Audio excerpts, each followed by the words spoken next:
What's going on, everybody? It's your man, Russ Mitchell, Homesick Buckeye. I'm back with another installment of Keto Conversations, where we bring you folks from all different walks of life who've embraced ketogenic living and seen tremendous results. We want their stories to inspire you and keep you on the keto road with us, or get you on that keto road with us if you're not already. And today's guest, man, this one, this is going to be something else. We got none other than my man Rick from Charger Mopar. What's going on, Rick? Not much. I spent most of the day on a bicycle today, but hey, other than that, things are good. All right, okay, I got you, man. I got you there. I'm looking forward to talking to you, getting to know you a little bit better, man, and hopefully having a lot of laughs because but the both of us, man, we're all about the Well, ridiculousness. that's the thing, The more when I started the heart attack diet, it was about fun. It was about being different, not following everybody else. If you're not having fun, what good is it? You're going to fail if you're not having fun. Yes, man. Hey, listen, class clown, reigning class clown from 1975 to 1987, right here. It's an undefeated class clown. Okay, so yeah. There you go. Hey, yeah, listen. So I'm with you all about that. Fun and laughter is everything, man. Hey, listen, if laughter is good like a medicine, then I must be a doctor, baby, because I'm prescribing it every day, all day. You got that right. And I love the way you came right out with the heart attack diet because that's one of the things we're going to get into. But we're going to start at the beginning, like we start every one of these keto conversations. Tell us where you were born and what your childhood was like. I was born in Miami, Florida in 1968, and actually grew up in this house.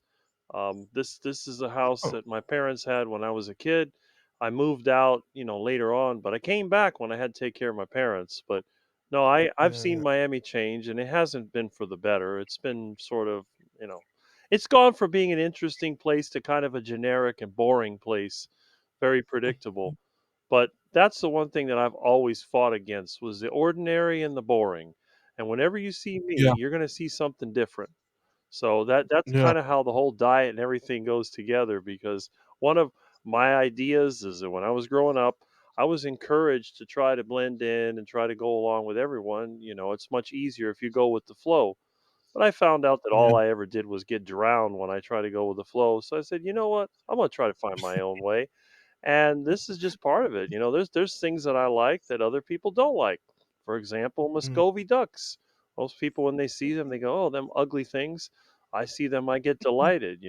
I was a kid that used to dig through the trash can to see what somebody threw out, and see if I could use it, and I still do that to this day. So, mm, my idea was why try to go overboard and work hard for something when you can just somebody gives it to you or they throw it at you or whatever. And it's just kind of like my theory, my philosophy in life again is to have fun. And you do it a lot of times by doing things that other people think are a little crazy or a little odd. yeah. So tell me, so your childhood was there in Miami in the '70s and such. You went to just grade school. Were you eating the standard American diet as a kid? Was that your life, or were your parents health conscious, or my what was that part of your life? it's hard to say exactly, but my parents were health conscious, especially my dad. um, My dad always believed in having lots of fruits and vegetables and whole grains. They used to give wheat Yeah. germ, and I took a bunch of vitamins. I had brewer's yeast, and I had bone meal, and vitamin C, and fish Mm, oil, and all this stuff. And yeah, they were very much into health foods. I never really ate any junk food. I think in my entire life, I went to McDonald's 4 times or 5 times. I may have gone to a Burger King 10 times. There was a Royal Castle occasionally, but and then the cereals they used to advertise on TV, the Cocoa Puffs and the Sugar Crisps and all that, I didn't eat that either. They used to give me oatmeal, which was ugh, mm, or cream of mm. wheat, or that Oh yeah, nasty yeah, fluffed rice or whatever that crap is. It's like a puffy rice. I call it duck food because I hated all of it. yeah. So I used to just throw it out the window. And my mom would try to jazz up the breakfast with some brown sugar. Again, No Yeah. white sugar in the house, but brown sugar was okay. And then those horrible Yeah. granola bars, which were basically oats with sugar. And again, duck food. Whole wheat bread, that was the other thing. No white bread. We didn't have Wonder Bread. It was Yeah. whole wheat bread. And the rice, it wasn't white rice, it was brown rice. Um, Right. Right. we even had this pasta that was some kind of brown, I don't know what that stuff was. It was like dirt with pasta mixed together. It was not very appetizing. Sometimes they had green stuff in it. It was like, pasta blended up with some grass or something from the yard. I don't know, but it was pretty bad. But and for lunch, usually they'd send me to school with peanut butter. Originally, it was peanut butter and jelly sandwiches, but I hate jelly so much, I used to throw them out. So they'd give me peanut butter sandwiches, but I actually don't like peanut butter. The only way I could eat peanut butter is if they got the Publix peanut butter, which is something they used to grind right there in the store. And a lot of times, what I would do, I'd scoop the peanut butter out and eat that, and then give the bread to the ducks because I never really liked bread. And, dinner once in a while we'd have a TV dinner, but usually it was cooked. My mom used to make shake and bake chicken, which I absolutely Mm, hate. I don't know why it tastes so bad, but it's kind of like slimy and it's got like bread on it, and it just 'cause the problem is I don't like bread, and it's like breadcrumbs. I can't like breadcrumbs. I think of mm, breadcrumbs as like bird food. So yeah. I didn't like chicken, and then the cooked vegetables. Ooh, that was disgusting. The cooked carrots, the cooked corn, the green beans. Oh, nasty. Those horrible things. I don't even know how people can eat them. And then once in a while, you might have collard greens or spinach or something like that. And again, just horrible. But Yeah. once in a But that's while, they'd make interesting. me a burger, which I would like. But that was interesting though that you did have parents who, and I did too largely, that were health conscious. Like I said, I mean, you're talking about many years ago. Okay, if you're talking about the '70s, brown rice and things like that. I mean, back in those days, I mean, they were a little ahead of their time in terms of, I guess, maybe trying to be healthy. My dad juiced and that, but we had a big southern influence. My grandmothers were southern women, and yeah, we everything was fried and covered in gravy, and everything was biscuits and rolls and cornbread. And I unlike you, I didn't mind the bread. I liked biscuits and rolls, and my grandma used to make homemade bread, homemade banana bread and stuff like that.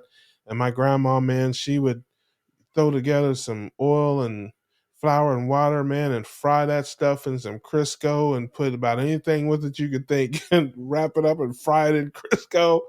Man, it was something else. And the potatoes, all that stuff. So yeah, that's very interesting that you did have parents who were trying, it sounds like, to be healthy. But it also sounds like, Rick, you were pretty miserable as a kid when it came to dinner time. Let me tell you, when I saw those vegetables, I started to feel sick. Just the thought of eating cooked vegetables. What I used to do, I used to tell my parents, "Please don't cook the vegetables. I'll just eat them raw." Because well, you can't eat beans. Beans I can't eat. Beans make me really Yeah. sick. I get diarrhea, and if I don't get diarrhea, I get gas, and I get really bad gas.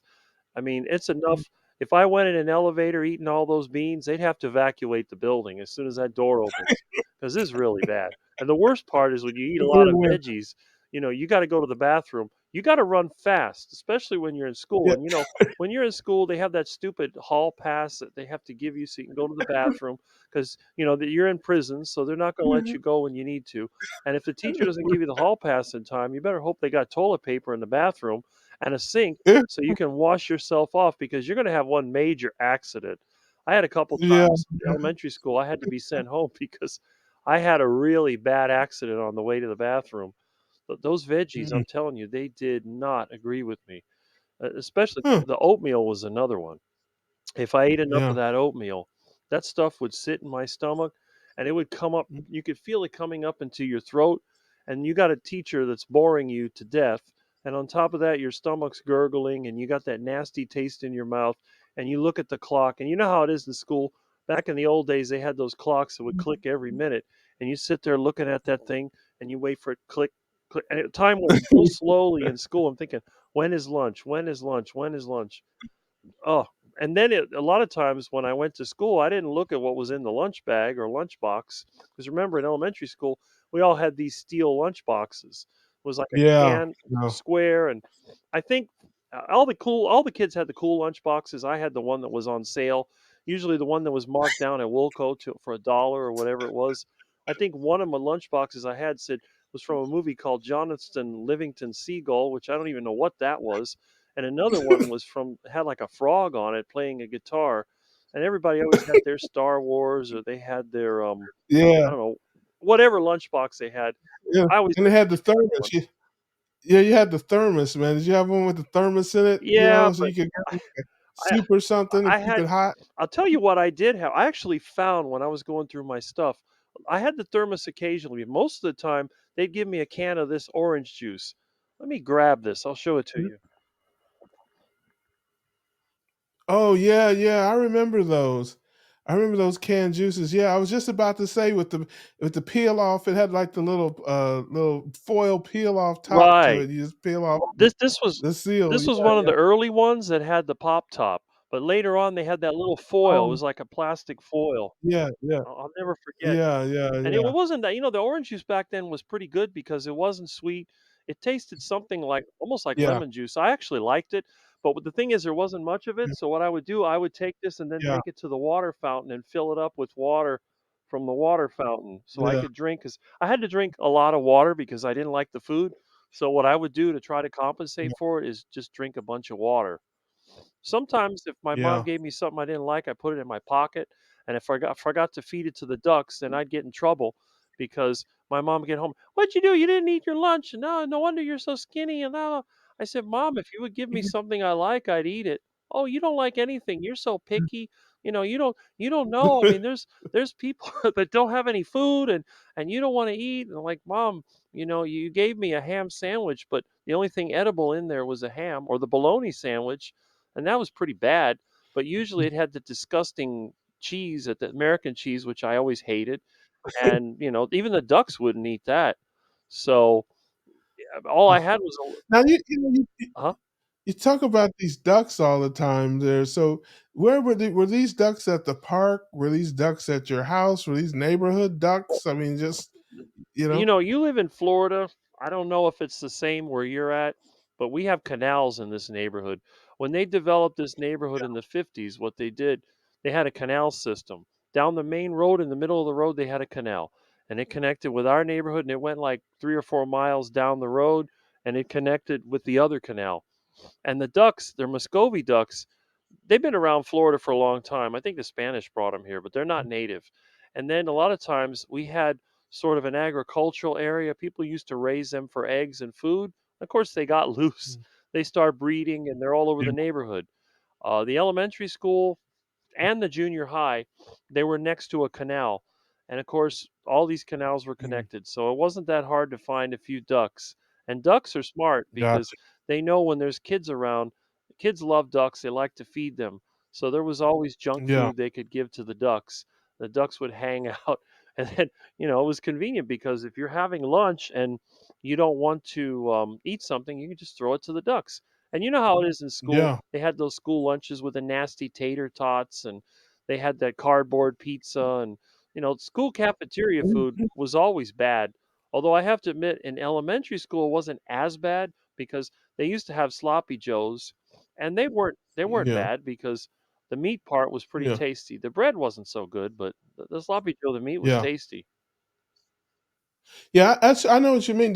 We have where I live, maybe a couple of times a year, there'll just be a random group of ducks that just multicolored ducks will just show up. I'm like, I don't know where you've been the last 8 months, but yeah, they just show up out of nowhere, walking in a group right around across my yard or whatever, like they own the place. They just show right up. So yeah, now that you mention, I guess, but you had a little more duck population, I guess, there. All right, so let's get into middle school. Now, were you an athletic kid? Did you play any sports, or what kind of extracurricular activities did you like to do when you were in middle school, high school? By the time I got to junior high, I was kinda small. Um, if you saw a picture of me in ninth grade, for example, the girls were bigger than me. So, I used to get picked on a lot. And it's kinda hard to get interested in sports or any other activity when all that people do is pick on you. So, Yeah. my extracurricular activity was, well, when the bell rang, try to run home as fast as I can so I don't get beat up.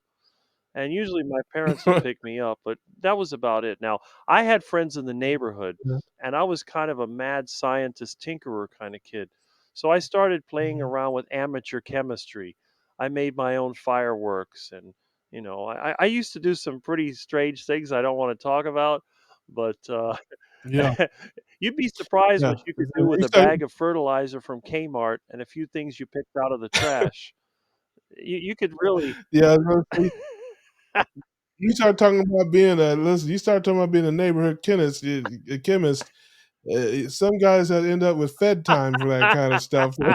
You got that right. Hey, And hey, brother, don't incriminate yourself on this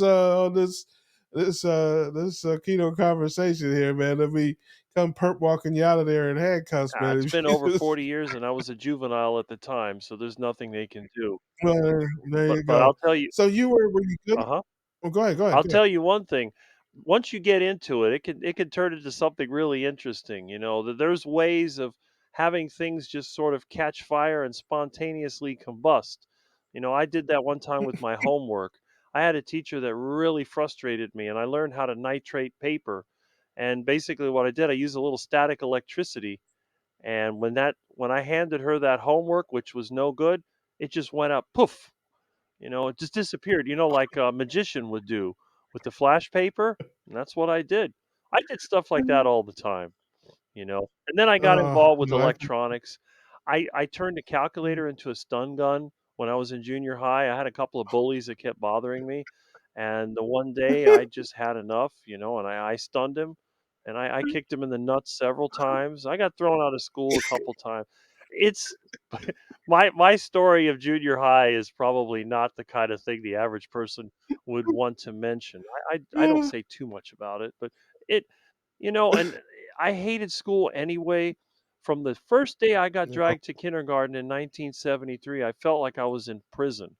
I was upset, I was crying, I was so frustrated. And then when I went from elementary school to junior high, it only got worse. Because elementary school, Mm, you start in kindergarten, eventually you're sixth grade. You're in, I mean, I was still kind of small, but I was at least in sixth grade, I didn't get picked on as much. And then you get thrown into junior high in seventh grade. Now you're the little kid, and mm. you're not only the little kid, but one of the smallest. And then you got the eighth and ninth graders that pick on you, and then all the kids that picked on you in elementary school, they're still picking on you, plus the ones that came from the other elementary schools that you don't know yet. So it was just awful. And Tough oh, it crowd. was Yeah, tough crowd, man. it was terrible, and that's one of the reasons I switched to a lard hairdo because the kids, they used to like to mess up your hair. My mom always tried to send me to school with my hair nicely combed and wearing halfway decent clothes. Well, the kids would mess it up, and they'd spit in it, whatever. So I thought, what can I Oh, put in there where they don't wanna touch it? First I used Vaseline, the mhm, what do they call petroleum jelly, I put that in there, and the yeah. first time a kid tried to mess it up, he had all that grease on his hand. Then he's trying to wipe it off on me, and I think I kicked him in the nuts too. But then later on, I thought I was watching a Tom and Jerry cartoon, and they had one with the Zoot suit. Tom and Jerry is a Zoot cat, and in the beginning, he was trying Yeah, to yeah. impress his girlfriend, and he went to lard, and I didn't even know what lard was. I asked my mom, "What is lard?" She says, "Oh, that's that fat my parents used to cook with." And I got my old encyclopedias back there. I started looking up lard, and I figured, "Oh, I know how I can do this. I'll get some meat fat and get some pork fat and get some lard." I put lard all over my hair, and then we had a lice outbreak in 8th grade. Was it 8th? No, it was 8th grade. Near the summer of 8th grade, we had a lice outbreak. And they'd go there and they'd take a stick and they look around your hair for lice. Well, everybody in my class had lice. The whole school was full of lice. I was the only one that never got lice. There was so much lard in there, I don't think, the lice go in there, they're gonna drown. They can't breathe. It's just covered in lard.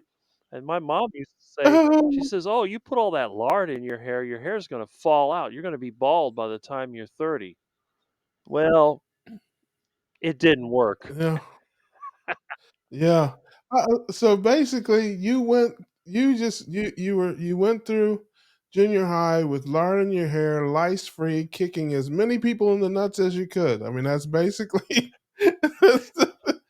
That you were the original, and you were the original nutcracker. That's you got that right. I just I couldn't deal with it, you know? You can only get picked on so many times, and I hate to say it, but yeah, I yeah, know where some of these kids will go postal. They'll take some kind of, device and then fire back, and I had actually thought about something yeah, different. I thought about a Wile E. Coyote school day, where I took some of my little chemistry experiments to school and took out one bully at a time. But the good thing is, it was about ninth grade before I got really good with the chemistry, and it was almost the end of the year. There was some kids that just kept bothering me, and there was at least 4 of them that I wanted to get even with. I didn't care if I put them in the hospital or the cemetery. I was tired of them. When it comes down to junior high, towards the end of ninth grade, I was just getting to the point where I had enough of school. I was thinking about what it would take to just get a GED and get out of school, maybe go vocational, I don't know, but I was really sick and tired. My grades were not great. I think my average was a C average, barely getting by, wasn't failing, but not great. So junior high just kind of came to a close, and then that was the summer when I got really frustrated, and I didn't want to go to high school. I wanted to find a way out of it, and that's kind of one of the reasons I started the diet. All right, so we're out of high school now, and high school was sounds like was almost as traumatic as the childhood there. So now you're in your late teens, early 20s. You're all messed up. And so tell us about those early 20s years. What ended up happening? Did you Well, end up finishing high school and going to work, or what happened? How'd Well, that go? junior high was the worst. High school wasn't as bad because junior high, 7th to ninth grade, it's different now. It's all numbered differently than it was back then. My dad used to have all these prevention magazines, and he had health books and all that. So I started looking at that, and there was a cookbook on it was written sometime in the 60s, and I may still have that too, that shows you how to cook healthy, and it says you need to avoid fats and don't eat too much meat. And you need to eat a lot of vegetables and all that. So I thought, well, why do you want to do that? Well, because if you don't, it's going to increase your risk of having something like heart disease or, something something equally bad. And I'm thinking, heart disease must be like Fred Sanford in the Sanford and Son. Oh, this is the big one. And every time that he Mhm. got under stress, he would have the big one. And then that way they'd leave him alone or they feel sorry for him or whatever. Maybe Aunt Esther would call him a heathen or something, but he could always get out of it. I thought, hey, if this stuff is so bad, maybe that's what I need to do. Eat as much meat, high fat, eat all the bad foods, and then avoid the ones I don't like because why would you want to eat something healthy? I told my mom, why don't we just get a tub of lard? Because that's the good stuff. Oh no, that lard is bad for you. You're going to get heart Yeah. disease. Oh, that sounds good to me. So that was my theory. My theory was kill yourself slowly, slow motion suicide. And you think about the ways that people kill themselves. I mean, they could start smoking or drinking, but drinking is no good because it makes you stupid. And smoking, well, that's just disgusting. So I'm thinking, well, I'm not going to do any of those nasty things. I'll just eat a bunch of delicious food and I'll get sick. And then when I go to high school, they'll have to treat me nice. They won't be able to pick on me because I'll be, disabled or whatever. And I started thinking, when I was a kid, they started putting in disabled parking spaces. That started like in the late Mhm. 70s. So I'm thinking to myself, if you're healthy, they don't give you anything. But if you're sick, you get all these benefits. So why not? Why not go on the heart attack diet, get sick, everyone's going to feel sorry for you. They're going to help you. They're not going to pick on you because, oh, this poor guy, we Right. can't pick on Yeah. him. So that was my idea. I thought, hey, heart attack diet all the way.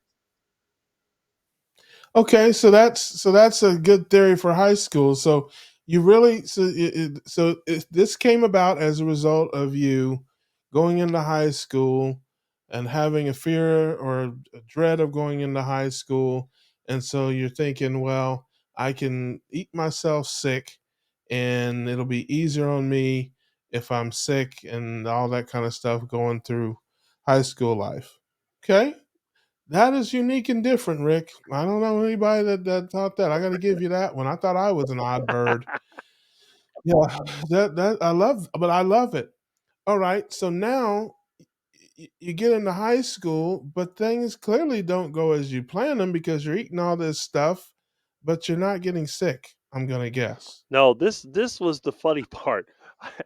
I thought I was gonna have a heart attack. Now, I did have a couple of times when I had chest pains, so I thought the heart attack was coming, but that was actually due to me. When I was a kid, I was working on my car. I had a '69 Charger, and the engine had a knock. I was trying to change the engine. I was struggling with the transmission, and I was basically pushing that thing into place. Now, I don't exercise. I mean, I have at times, but all that working, it's like working out, and I had, like, right in the middle, I had pains right across. Well, I found out later that has nothing to do with heart disease, but I was convinced that I was on my way to having a heart attack.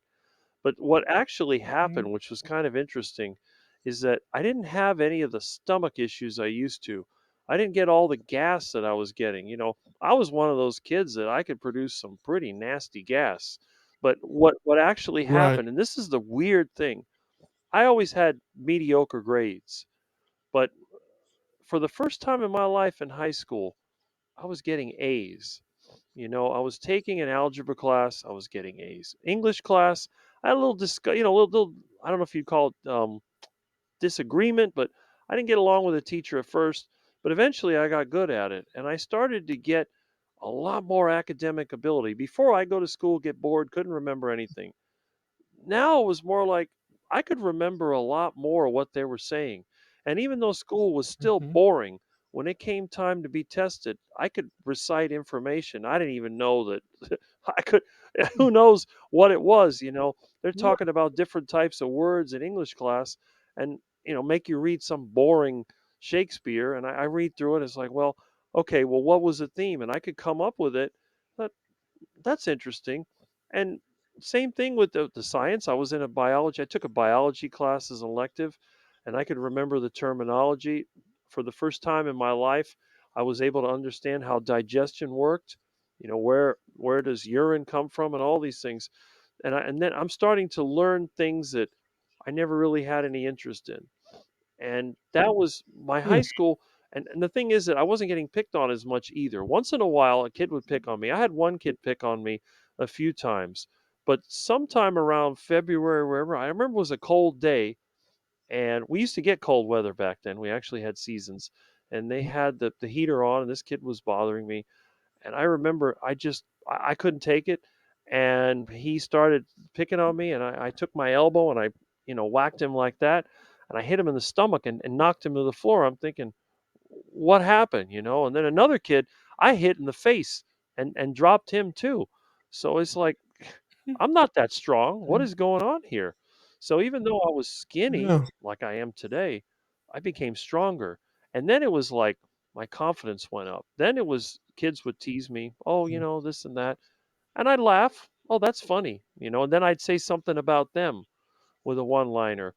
And, a couple of kids, they tried to Yeah. get me, and I could always outrun the bully. That was the one thing I was able to do. But for the first time in my life, I had one kid chase me all the way to the end of the field until he ran out of energy. And then when I came back, he was still there on the ground. I said, "Are you okay?" "I'm gonna get you." "Oh, whatever." And then, of course, I didn't kick him in the nuts that time, but I laughed at him, and I went Yeah. back to the classroom, and then I told his girlfriend about it, and he got mad at me. It was just I started to do these things, and by the end of 10th grade, I didn't really feel threatened at all. The amount of bullies that they just didn't bother me anymore. And after that, I never had a bully bother me again. So I don't know Mm. if it was a diet or Yeah, you punch a few guys in the face, yeah, the bullies will well, leave you that's alone. true.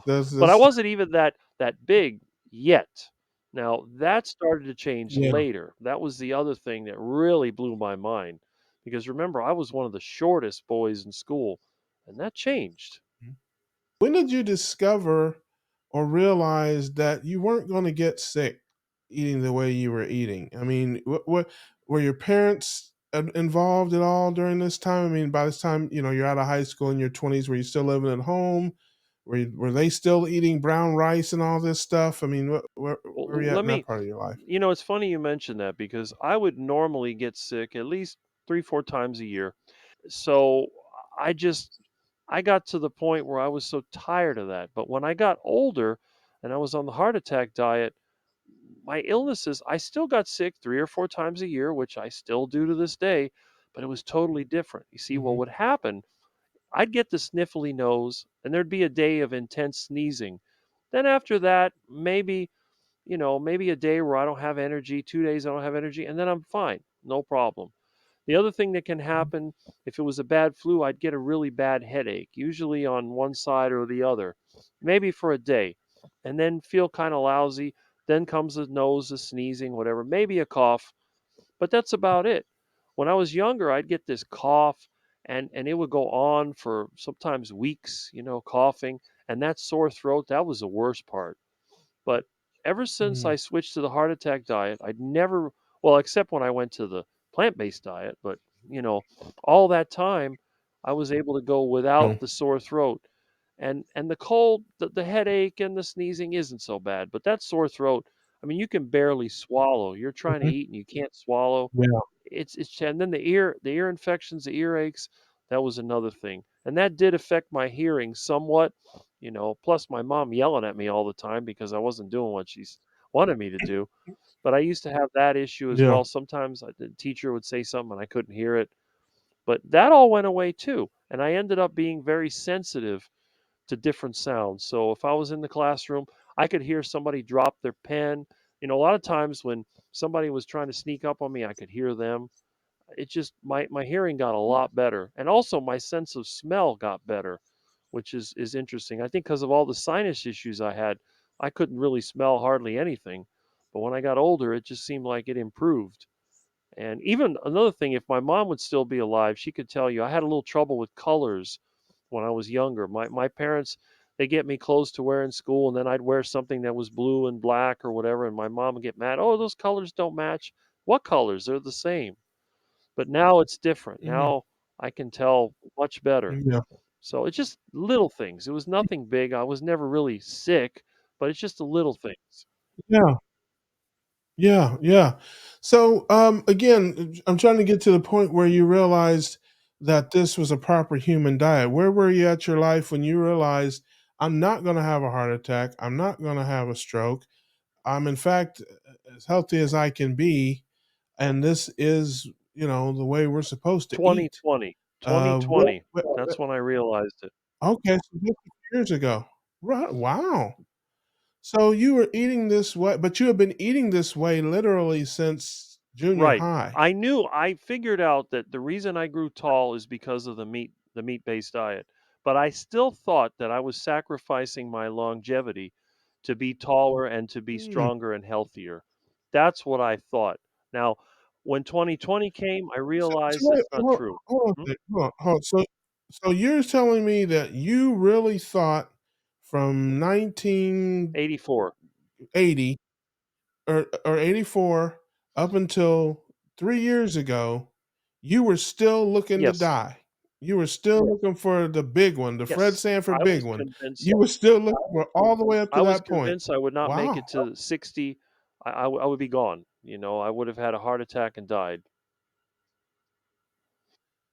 And nobody ever, I mean, obviously you have friends and you had your family and stuff there, and you were eating this way. So people, I'm guessing, were encouraging that line of thought, like, "Man, you're gonna die. You're gonna die." That, or was there was nobody in your life that was like, "Well, you're doing carnivore diet or ketovore or whatever." a lot of people do this. There's none of There that. is only one person that I know that believed that the carnivore diet was healthy, and that's a friend of mine who now lives in Minnesota. He was into bodybuilding and fitness.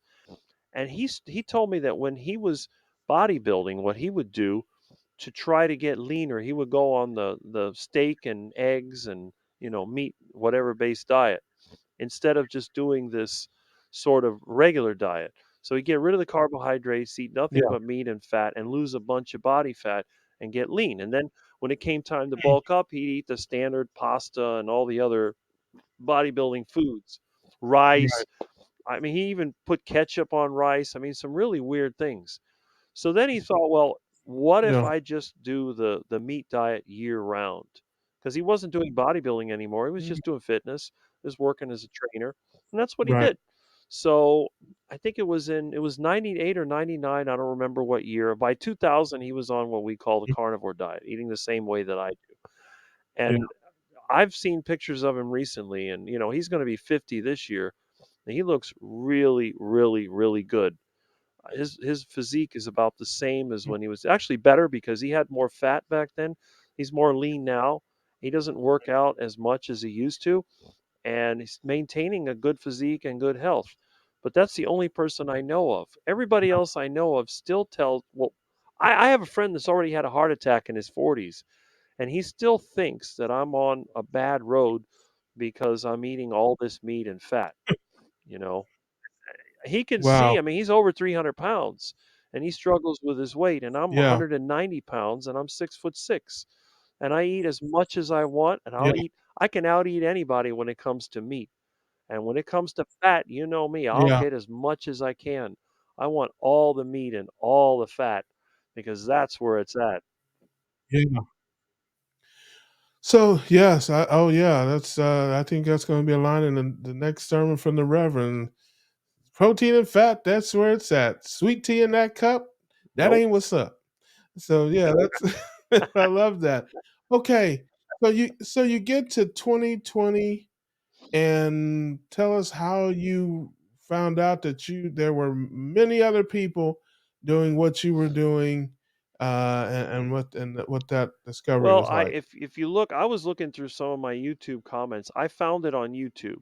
Now, I started YouTube in 2006 for a completely different reason, for exposing free energy scams and to try to showcase some of my interests. Mhm. Then eventually, I found that goofy Paul Saladino, who at the time was on a carnivore meat-based diet. And you see this goofy guy with the shirt off talking about how he eats only meat and this and that. And it's okay. So I Yeah. thought, well, I eat pretty much only meat. Why don't I look like that? And then I started to look around. And then I think the next one I found was Dr. Sean Baker. And he had been, he had Yeah. several. At that time, he didn't really have the channel that he has now. He used to just sit in a squeaky chair and talk about, he'd sit there eating Yeah. steak. I thought, okay, how old is this guy? Oh, he's 52 or whatever he was at the time. I go, wow, that's an incredible look. And he eats pretty much what I do. Then, from that point, you start seeing all the regulars. Now, I also saw Ken Berry, but I couldn't contact him, so I never really got into his channel. Eventually, Anthony Chafee, and then, some of the others, and it went from there. So you found out in 2020 that other people were doing this, and were you sad when you realized that you weren't ever going to die of a heart attack or stroke because of this? I mean, was there a twinge of sadness? Was there any type of emotion at all? It's like, all this time I wanted to die, and I'm not going to probably not going to die Well, from this. just the opposite. In fact, all you have to do is take a look at Dr. Sean Baker, and you think, well, this guy's been doing this for Mhm. years, and he looks like that. Maybe there is another side to Yeah. this diet I hadn't thought about. So no, I was not sad. And the Yeah. thing is, with my mom gone and me by myself, I thought, well, I don't need a heart attack anymore. What I need now, I need to make a change. If I'm going to be moving somewhere and starting over, I need to get my health in tip-top condition. So it turns out that Yeah. no more heart attack for me. I still call it the heart attack diet because it's funny, Yeah. but no, I'm not going to try to get a heart attack anymore. I'm going to take advantage of this inadvertent health food diet that I thought was deadly, but it was Yeah. actually not. So, yeah, heart attack is not something I'm looking for. You know, I can speak for I speak for myself, but I know I speak for others when I say, man, I want to keep you around here. I want to keep you around here. So tell us, when was the last time that you had fruits or vegetables? Would you say? Tell us a little bit about that. I tried to eat a banana a few weeks ago, but I couldn't keep it down because it was too ripe and I couldn't, you know. I've always had a problem when I was a kid. If the banana was too ripe, I couldn't eat it. It made me sick. I eat so little fruit, it's actually it's kind of it's kind of silly, because that was a fundamental to the heart attack diet was to eat no fruit and no vegetables. Yeah. That was the whole thing. So that's on the fruit side, but vegetable wise, you haven't had any Oh, no, I don't vegetables eat I hate since. vegetables. I mean, what vegetable could I eat Gotcha. without throwing it up? It'd be very difficult. Yeah, yeah. I was the opposite. I like vegetables. Man, I like asparagus and Ew, broccoli and cauliflower. I like that stuff. asparagus is I don't nasty. like fruit. Oh, asparagus is wonderful. You slather it in butter and salt. It's delicious. But yeah, I don't like fruit. The only fruit that I eat with any regular, only fruit that I actually like that I would buy and eat is tomato. And I like guacamole, but I don't really like avocados. Okay. I know that sounds No, crazy, no. but it's kind of like saying I like, I don't like boiled eggs, but I like egg Well, salad. the thing is, You know, I it's can't like, eat raw tomatoes. They make me vomit. They're yeah, pretty bad. But I have made tomato sauce. I used to make it for my mother all the time. And yeah, my friend that's I transitioning love it. from vegan to carnivore, he's on a keto diet. I give him tomatoes from my garden. I have the best tomatoes, better than Mm, anybody else. I can make a tomato sauce that is so delicious. There's nothing in it but tomatoes. Well, I put some oregano, tropical yeah, oregano in there, but my parents loved it. Everybody liked my tomato sauce because what I do it the traditional way. I boil the tomatoes, I remove the skins, and I mhm, strain out the seeds. And it's just the red part of the right, tomato. And it does taste good. And I've put tomato in my meat before. I'll eat it. It doesn't make me sick or yeah, anything. I can eat as much as I want. I just not a big fan of tomatoes, but I will eat yeah. ground meat with tomatoes if I have guests Oh over. yeah, I don't have a problem with that. man. I put salsa in my ground beef. I used to put tomato marinade in that, but salsa actually is a little bit lower carb and it's got a few peppers and things in it. But yeah, I love my ground beef with salsa in it. You've got some pretty interesting dishes that you make. You're known for heart attack fries and the chicken. With heart attack chicken? You got a pacemaker Oh pizza or yeah. something? You got tell us a little bit about your a little bit about your culinary delights. Well, I call it heart attack because it has to be in order to be a heart attack food, it has to be deep fried. And we know that Yeah, most people they use nasty oil, which is tastes disgusting. Have you ever tried yeah. to drink vegetable oil? It's terrible. No. I have taken Yeah, this. It's disgusting. It's some nastiest tasting stuff. It's like drinking motor oil, but you can eat lard all day and you can eat tallow all day. yeah, I can eat spoonfuls of lard. I always liked to eat lard as a kid. So I thought, why am I going to cook in something that's basically just a lubricating oil that tastes bad? I'm just going to cook in something that tastes good. So to make heart attack foods, anything that you can deep fry in lard or tallow. So the heart yeah, attack fries are not a carnivore food. They're not a keto food either. yeah, They are a high yeah, carb, unhealthy food that you serve to your friends that like to have fries. Heart attack chicken is something I eat pretty much every day, every other day. A lot of times I'll have it for lunch. And it's basically you buy the cheapest chicken they have on sale, which is usually chicken thighs, leg quarters, or legs, and you mhm, just get some lard or tallow, heat it up on a pot on the stove. I have a video on how to do it. When it's hot, you throw your mhm, chicken in there and you let it cook. Chicken floats to the top. You check it with the tongs until it's got the crispness you want, and then you go ahead and eat it. I don't even put salt on it, but if you do put mhm. salt on it, it's even better. So if you want to have the best heart attack chicken around, add a little bit of salt of your choice, and enjoy. Now, if you're one of those people that like spices, you can put that on there too. But true heart attack chicken is nothing but chicken, lard, or tallow fried, and that's it. So that's heart attack chicken. And then, the heart attack burger, that's four patties, 4 half-pound patties with cheese, bacon if you like it, and buns made of eggs and cheese and pork rinds. We don't use bread, no whole grains on the heart attack diet. It has to be the most unhealthy snack in the world, pork rinds. Because everybody used to say that's what the Southerners, they're fat because they eat those pork rinds. So you get pork rinds and you kind of break them up in pieces, whip up some eggs, mix it with the pork rinds, and then if you want, grate some cheese in there, and then you put them in the little molds. I have in my kitchen, those little muffin molds that my mom used to have. You make your heart attack buns right there, and then you bake them. And the good thing is, unlike bread, they don't get mold. So you can make a bunch Mm, of heart attack buns, put them in the refrigerator, and then whenever you want to, you can just toast them. So you can heat them up and they're ready to go. I'll eat them cold. I don't care. The pacemaker pizza was designed to be as unhealthy as possible. Instead of using all that flour and all them healthy grains, you mm, make your crust out of white meat chicken, eggs, and cheese. So the crust of your pizza is like fried chicken. And then once it crisps up, then you put your toppings.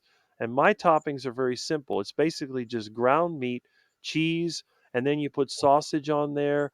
And, if you want to put sardines on there, you can do that too.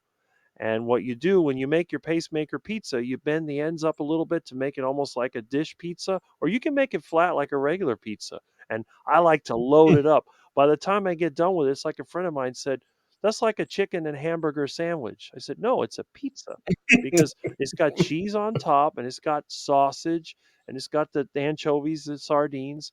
It's a pizza. Once No, you've had a no. pacemaker pizza, you don't want Papa John's and you don't want that cardboard Little Caesars. Pacemaker pizza is the best. I love that, man.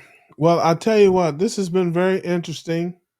Learning about your childhood and that, and learning how you started doing this way of living and had no idea really what you were doing or that other people were doing it. All that I find very, very interesting. Well, tell the folks that don't know where they can find you on social media and what they can expect to see when they come to your channels or come to your social media sites.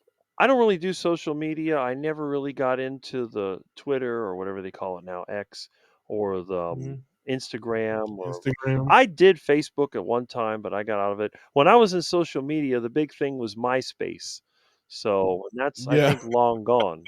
But the best way to reach me would be on YouTube as Charger Mopar, which is named after my cars, my favorite cars. Even though I normally drive Fords, I'm a Mopar man, 100%. So you look for Charger Mopar Mhm. or just Oh, look yeah. for Rick the 40-year carnivore because that's kind of what Yeah. that's what kind of put me in the spotlight because of my oddball diet. Yeah. I love that. Well, it's not such an oddball diet anymore, as you found out. There are lots of folks doing it, and lots of folks seeing great results with it. And like I said, I'm for one happy that it didn't kill you because you're one of my favorite folks out here in the keto Well, streets. thank you. You always make me laugh. Always, you always make me laugh. Always make me smile, and that's what's important to me. My channel is just a bunch of mostly foolishness. There's a little bit of information there, but it's mostly entertainment. And Well, anytime you see me around these YouTube streets, I'm goofing around, laughing, joking. I used to That's always tell my parents when I was younger, I said, "You know who always lives the longest of the celebrities? It's comedians. Even if they're fat, even if they don't seem healthy, they always live the longest." That's always been the case. The people that are really dramatic, they seem to die younger, but the yeah, comedians, they go yeah. on and on. Stress. Yes, they're too worried about everything. They're always in a bad mood, stress, angry, all that stuff, man. Listen, I don't, none of that stuff is going to happen to me, man. I laugh and smile every day, and I try my best to make as many people laugh and smile every day as I can. So, like I said, man, you're one of a lot of folks in this space. I did a video not too long ago. There's a lot of bitter haters out there and people who always have something snarky to say or always have some criticism of you or whatever. And we need more folks out there silly like us, man, that like to laugh and smile. And like I said, that's my contribution to the space. I'm not a doctor, I'm not a scientist or a coach or any of that stuff. Can't help you with any of that. But you want to see something ridiculous or hear something ridiculous, you come to my channel. Well, that's it. I'll give you some of that. And that's the one thing that I try to explain to people. Being healthy is not just what you eat, and it's not just, the routine Yeah, you go through. It's the fun that you have because, if you're stressed yeah, out, I believe sincerely that a person who is stressed, it's like animals, birds have a pecking order. The ones that get pecked on all the time are never the yeah, healthiest. It's usually the ones that right, have the best life, the least stress. It's like house pets, they live longer than wild animals. Even though they feed them garbage, they yeah, still live longer. Your typical yeah, overweight house cat is going to live longer than your street cat because the street cat is constantly trying to find something to eat and, no one really cares about them. But, you got Fluffy over there that's eating a bunch of crap food and he's overweight and he's already like 14 years old, probably going to die of a heart yeah, attack, but he's already lived double the life of the wild one. yeah, So I think yeah, the yeah, attitude is yeah, very important. yeah. I listen. I totally, totally, totally agree with you. And I love you here tonight with your Star Search, with your American Idol microphone. Hey, at least it's not the You and the space microphone shuttle. problems, man. Yeah, man. You had the space shuttle microphone one time we were on stream. We laughed so hard about that. Now you got the 1976 Star Search microphone. Yeah, exactly. That's the one. Hey, yes, that's the same one Michael Jackson used in 1975. That's exactly. I got a collection of old You got a microphones. Jackson 5 microphone. Yes, yeah. So that's definitely part of the collection, man. I love that. I love that. Well, brother, I thank you for the time tonight. Thank you for coming on with me, man, and sharing your life with the folks, man. And like I said, I knew it would be fun and funny and interesting, and it was all of the above. So I can't thank you enough for My doing that. pleasure. All right, well, folks, there you have it, another keto conversation. I hope you enjoyed that. I want to keep bringing you these folks that just regular folks like you and me. Although Rick is he's not like anybody else. So, hey, I'm gonna bring you folks like you and me, and I'm gonna bring you some planet carnivore folks as well. But folks, and these are just your neighbors, your friends who are trying to live their best life, and they found ketogenic living to be the way to do that. We want their stories to inspire you and motivate you, and I hope you enjoy it. So stay tuned. We're gonna have more folks that are doing this life, and we want to keep bringing these their stories to you. So until the next time, we wish you all the best, and we'll see you on the next one.